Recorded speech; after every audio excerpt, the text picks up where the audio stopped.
మాట్లాడండి. వినిపిస్తా. తర్వాత నేను ఇంకొక మాట చెప్తున్నాను సార్.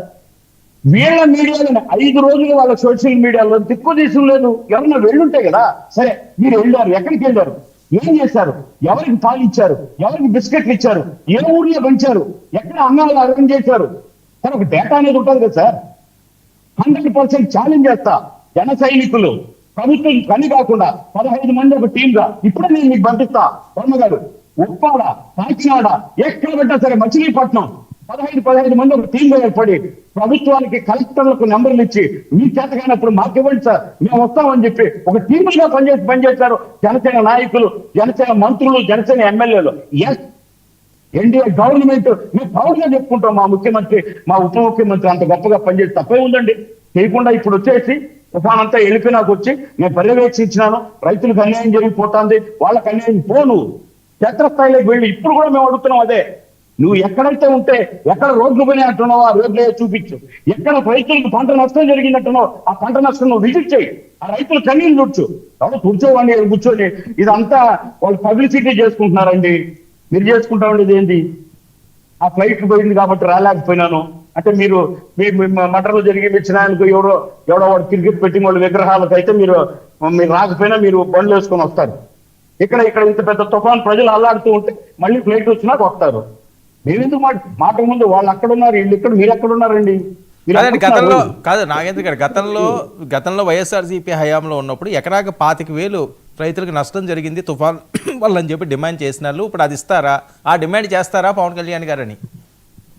సరే, 100% కట్టుబడి ఉన్నామని చెప్తున్నాను. మీ రైతుల దగ్గర రేపు పొద్దున్నే సర్వే జరుగుతుంది సార్. ఈ తుఫానుకు సంబంధించి ఎవరున్నారో మేము ఆదుకుంటామని కదా సర్వే జరుగుతుంది అక్కడ.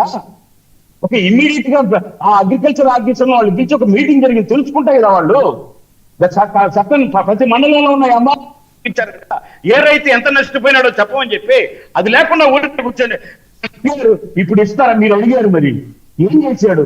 సొంత జిల్లాలో అన్నమయ్య ప్రాజెక్టు తుఫాన్లో కూలిపోతే 830 కోట్లు డిజాస్టర్ మేనేజ్మెంట్ కూడా డబ్బులు ముందే తినేసిన వ్యక్తి, అక్కడ బేస్మెంట్ లెవెల్లో నేను ఉన్న నెలలో ఇల్లు కట్టిస్తానన్న వ్యక్తి, ఆ పశువులు కూడా డబ్బులు లేకుండా ఇంతవరకు కూర్చొని ముఖ్యమంత్రి స్థాయిలో ఉండి ఇక్కడికి వచ్చి మాట్లాడే అర్హత ఉంది అతనికి? ఎలా మాట్లాడతారండి మీరు?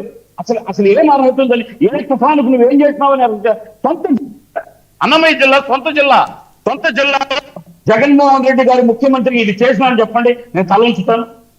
ప్రభుత్వం పోలేదు సార్. ముందు మేము వెళ్ళాం, వాటర్ తీసుకొని వెళ్ళాం.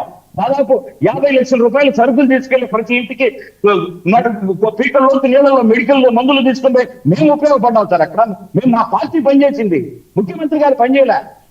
ముగ్గురు మంత్రులు ఒక నెలలో ముగ్గురు ఇప్పుడు ఉన్నట్టు మంత్రులుగా ఉన్నటువంటి వాళ్ళు, మంత్రులు దుర్గేష్ గారు అయితేనేమి, ఆ మంత్రి అయితేనేమి, ముగ్గురు వ్యక్తులు ఒక నెలలో 3 సార్లు విజిట్ చేసి వాళ్ళందరినీ ఆదుకున్నాం మేము మా శక్తి కొద్ది ఆ పల్లెల్లో. ఈ రోజు వెళ్దాం రమ్మనండి, వైసీపీ వాళ్ళని చెప్పానండి. మేము అన్నమయ్య డ్యామ్ దగ్గర ఉన్నటువంటి పులపుత్తూరు హరిజనవాడ కానీ తుగూరుపేట కానీ పొలరండి, వైసీపీ నాయకులే కదా వాళ్ళు. మేము వచ్చి హెల్ప్ చేసినామా లేదా, మేము నిలబడ్డామా లేదా అండగాని మీరు ఒక్కరితో చెప్పించండి. తుఫాను వైసీపీ వాళ్ళు వచ్చి మాకు నిలబడినారు, ఒక్కరితో చెప్పించండి. వాళ్ళు ఒప్పుకుంటున్నారు, నేను ఒప్పుకుంటా. వాస్తవాలు మాట్లాడదాం సార్. తుఫాను అడ్డం పెట్టుకుని ఇటువంటి ఒక అనవసరమైనటువంటి మాటలు, రెచ్చగొట్టేటటువంటి మాటలు, ఆయన చెప్పినాడు ఈయన చెప్పాడు, కళ్ళ ముందు చూస్తున్నారు ప్రజలు ఏం చేస్తున్నారు అన్నది. కళ్ళ ముందు 16 విపత్తులు అన్నాడు. ఏమన్నాడు సార్ జగన్మోహన్ రెడ్డి గారు? మీరు చెప్పారు ఇంట్లో 16 నెలలు 16 విపత్తులు వచ్చినాయి.